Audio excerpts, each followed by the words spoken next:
जय श्री राधे राधे।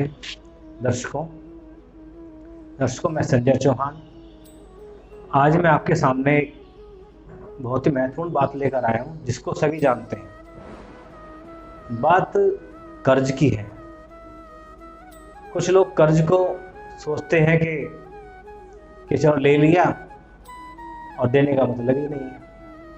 और कुछ लोग कर्ज को इतना महत्व देते हैं कि जन्म जन्मांतर तक कम पड़ जाते हैं।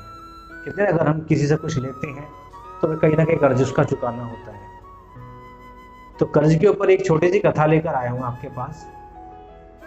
आपने देखा होगा, कृष्ण लीला में देखा होगा, महाभारत में देखा होगा, भगवान श्री कृष्ण के मुकुट पर मोर पंख लगा होता है। जानते हो क्यों लगा होता है? क्या कारण है इसका? इसके कारण कई सारे हैं। आपको बताया था जब भगवान श्री कृष्ण ने जब जन्म लिया था तो उनको कालसर्प का दोष था। कहते हैं कि जब मोर का पंख हमारे पास हो, नजदीक हो, तो उसको सर्प कुछ नहीं बिगाड़ सकता क्योंकि सांप मोर से डरता है। तो ये जो कथा स्टार्ट होती है वो भगवान श्री कृष्ण के पूर्व जन्म से शुरू होती है जब उनका राम अवतार था। राम अवतार में एक समय की बात है, आप जैसे कि सभी जानते हैं कि जब राम को वनवास हुआ था, श्री राम जी को वनवास हुआ था, तो रावण साधु का वेश रखकर सीता मैया को हर ले गया था। तो प्रभु श्री राम और उनके छोटे भाई लक्ष्मण सीता जी की खोज में वन वन भटक रहे थे। तो प्रभु श्री राम को वन में भटकते हुए प्यास लगी और उनको इधर उधर कहीं भी पानी नहीं मिल रहा था, जलाशय की तलाश में घूम रहे थे।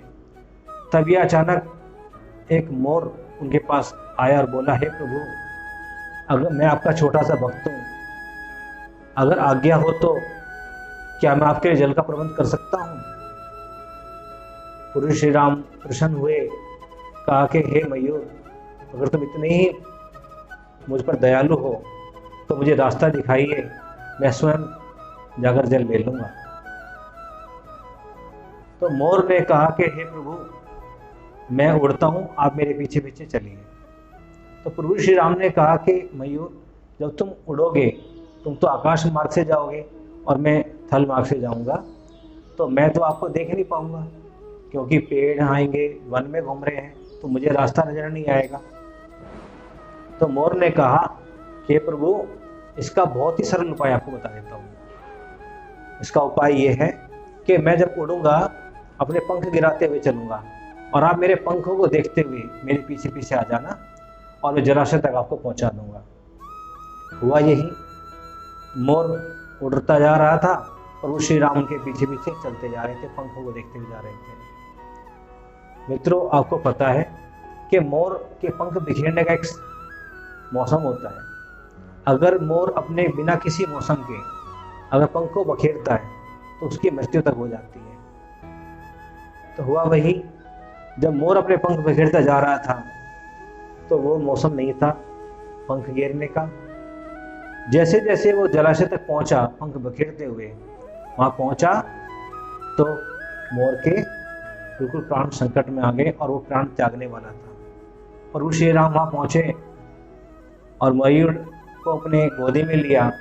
मयूर ने कहा, हे प्रभु, आप जल ग्रहण कर लीजिए, जिसके लिए मैंने इतना बड़ा त्याग किया, अपने प्राणों को त्याग किया है, पहले आप जल ग्रहण कीजिए, उसके बाद आप उससे वार्तालाप कीजिए। प्रभु श्री राम की आंखों में आंसू थे, रोते हुए, लेकिन मोर की बात माननी थी ना। प्रभु श्री राम ने अपने जल से वहां प्यास बुझाई और तुरंत मोर के पास आए। तो मोर ने कहा, प्रभु, मेरा जन्म सफल हो गया, आज जो जन्म मैंने लिया था मेरा जन्म सफल हो गया, मैं प्रभु के काम आ सका, इससे बड़ा और मेरे लिए कोई अच्छा कार्य नहीं हो सकता था। प्रभु श्री राम बोले कि मयूर, तुमने तो मुझे अपने कर्ज में दाब लिया और मैं तो वचन देता हूँ कि मैं तुम्हारा प्रण कभी, मैं तुम्हारा जो ये कर्ज है कभी चुका तो नहीं पाऊंगा, लेकिन इसका प्रयास जरूर करूंगा और तुम्हारी आत्मा को आज मैं मुक्त करता हूँ और अपने अंदर समाता हूँ, तुम जन्म मरण से मुक्त हो जाओगे। तो मित्रों, प्रभु श्री राम का जो वचन था उन्होंने अगले अवतार में श्री कृष्ण के रूप में वो निभाया। और पूरी उम्र अपने मुकुट पर मोर पंख लगाए रखा। कहते हैं कि कर्ज तो बहुत बड़ी चीज़ है, भगवान भी इससे दूर नहीं है।